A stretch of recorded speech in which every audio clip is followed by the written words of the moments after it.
Kurnool bus దుర్ఘటనతో Vizianagaram రవాణా శాఖ అధికారులు అలర్ట్ అయ్యారు. విజయనగరం నుంచి పలు రాష్ట్రాలకు వెళ్లే ప్రైవేటు బస్సుల ఫిట్నెస్ పరిశీలించి లోపాలున్నట్లు అధికారులు గుర్తించారు.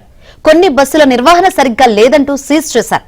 ఈ అంశంపై రవాణా శాఖ డిప్యూటీ కమిషనర్ మణికుమార్తో మా ప్రతినిధి శ్రీనివాస్ అందిస్తారు.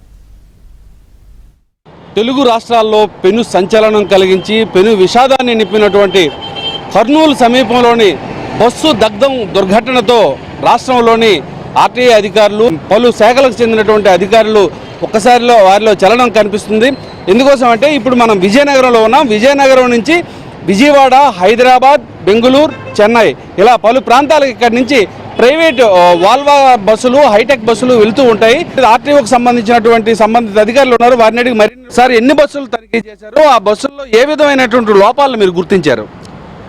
మా రవాణా కమిషనర్ గారి ఆదేశాల మేరకు ఈరోజు ఇక్కడి నుంచి బయలుదేరేటువంటి విజయనగరం నుంచి బయలుదేరేటువంటి ప్రతి బస్సుని మేము ఇక్కడ వెరిఫై చేయటము, దానిలో అన్నీ ఏమన్నా లోపాలు ఏమన్నా ఉన్నాయా, ఆ ఎమర్జెన్సీ డోర్లు అవి ఉన్నాయా లేదా, ఫైర్ ఎక్స్టింగ్విషర్ ఉన్నాయా లేదా, అసలు దాని సిట్టింగ్ కెపాసిటీ ప్రకారం అవి ఉన్నాయా, స్లీపర్ కమ్ సిట్టింగ్ ఉన్నదానికి ఏమన్నా ఆల్టరేషన్ ఏమన్నా చేశారా, అలాంటి వాటిలో ఏం ప్రికాషన్ మెజర్స్ ఏమన్నా తీసుకున్నారా లేదా అన్న దాని మీద క్షుణ్ణంగా ఇక్కడి నుంచి బయలుదేరే ప్రతి బండి చెక్ చేయాలనేటువంటి ఆదేశాల మేరకు ఈ రొటీన్లో జరిగేటువంటి దీనిలోనే మళ్ళీ ఈరోజు కూడా మేము చేయడం జరిగింది. దానిలో ఒక బస్సు తులసి ట్రావెల్స్ వాళ్ళ బండి అది అనాథరైజ్డ్ ఆల్టరేషన్ ఉండబట్టి ఆ బండి సీజ్ చేసి ఏపీఎస్ఆర్టీసీ దానిలో పెట్టడం జరిగింది. సరే, ఇప్పుడు కొన్ని బస్సుల్లో అసలు ఎగ్జిట్ ఎక్కడుందో కూడా తెలియదు.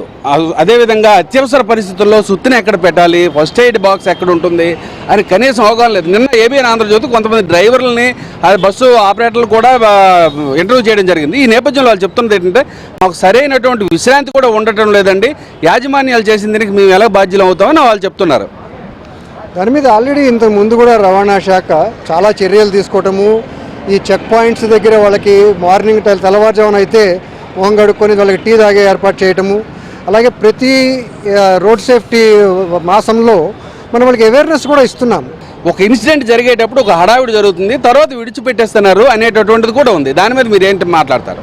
అలా ఏమీ ఉండదండి. రవాణా శాఖ దృష్టికి వచ్చినటువంటి ప్రతి చర్యని మేము దాని మీద యాక్షన్ తీసుకోవడం అనేది జరుగుతుంది. ఈ చెకింగ్ అనేది కంటిన్యూస్గా మాకు ఇట్స్ అ కంటిన్యూస్ ప్రాసెస్. వెళ్ళడానికి రావడానికి చిన్న మార్గమే ఉంటుంది. వాళ్ళు కర్టెన్లు వేయడం, అసలు బస్సు తయారీ రూపకల్పనలో ఈ కర్టెన్స్ కానీ ఫోమ్లు కానీ ఎక్కువగా ఫ్లేమ్ ఏదైనా సంభవించిందంటే ఒక్కసారి బస్సు అంతా కూడా మంటలు వ్యాపించేటటువంటి అనువైనటువంటి ఉన్నాయి అందులో బస్సుల్లో. వాటికి ఏ విధమైనటువంటి చర్యలు తీసుకుంటారు?